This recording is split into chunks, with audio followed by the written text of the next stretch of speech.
ചന്തു മടിയിൽ അംഗത്തളർച്ചയോടെ കിടക്കുന്ന വീരന്റെ വയറ്റിൽ കുത്തുവിളക്കിന്റെ തണ്ടുകൊണ്ട് ആഞ്ഞുകുത്തി മാറ്റാൻ കൂട്ടത്തിലേക്ക് ചാടി രക്ഷപ്പെട്ടവൻ ചന്തു. കൊടുഞ്ചെറികൾ പിന്നെന്തൊക്കെ പാട് നടക്കുന്നുണ്ട് പാടും നിങ്ങളുടെ നാട്ടിൽ. ഈ സംഭാഷണം നമ്മുടെ ബഹുമാന്യനായ മുഖ്യമന്ത്രി ശ്രീ പിണറായി വിജയനെ കൊണ്ട് പറയിപ്പിച്ചാൽ എങ്ങനെയായിരിക്കും അദ്ദേഹം പറയുകയായിരുന്നു?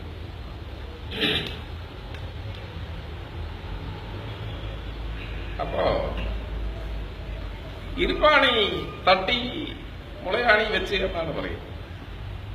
എന്താ നിങ്ങൾ മനസ്സിലാക്കിയത്? നിങ്ങളെ പാണന്മാര് പാടി നടക്കുന്നുണ്ടല്ലോ ഇരുപ്പാണി തട്ടിയത്. ഞങ്ങൾക്ക് ഇരുപ്പാണി തട്ടേണ്ട കാര്യമില്ല. ഞങ്ങള് മുളയാണി വെക്കുന്ന ആളുകളല്ല. ആണി എവിടെ വെക്കണമെന്ന് ഞങ്ങൾക്കറിയാം. അതുകൊണ്ട് നിങ്ങൾ പാടി നടക്കുന്ന കാര്യങ്ങളൊന്നും ശരിയല്ല.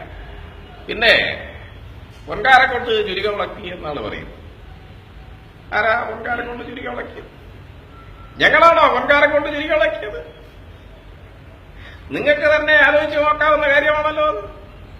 അതുകൊണ്ട് അത്തരം ആരോപണങ്ങളൊന്നും ഞങ്ങളെ ബാധിക്കുന്ന കാര്യമല്ല. അതൊക്കെ അവിടെ വെച്ചാണ്. പിന്നെ CPM-ന്റെ അണികൾ പിന്നെയും ബാക്കിയാണ്. 16 പിന്നെ 16 പണം കൊടുത്തു എന്നാണ് പറയുന്നത്. ആരാ 16 പണം കൊടുത്തത്? പണം കൊടുക്കാനാണെങ്കിൽ അത് നിങ്ങളുടെ കയ്യിലല്ലേ പണമുള്ളത്? ഞാൻ ചോദിക്കട്ടെ, നിങ്ങളുടെ പാണന്മാർ പാടി നടക്കുന്നുണ്ടല്ലോ. അവസാനത്തത് കൂടി CPM തകർക്കാൻ പറ്റും. CPI ഇതുകൊണ്ടൊന്നും പിന്നെ നിങ്ങളെ പാണന്മാർ പാടി നടന്നത് കൊണ്ടൊന്നും CPM-നെ തകർക്കാൻ നോക്കണ്ട. CPM അതിന്റെ ജീവിതം പിന്നെയും ഒരുപാട് കാലം ബാക്കി. അതുകൊണ്ട് അതൊന്നും നിങ്ങൾ വിചാരിക്കണ്ട.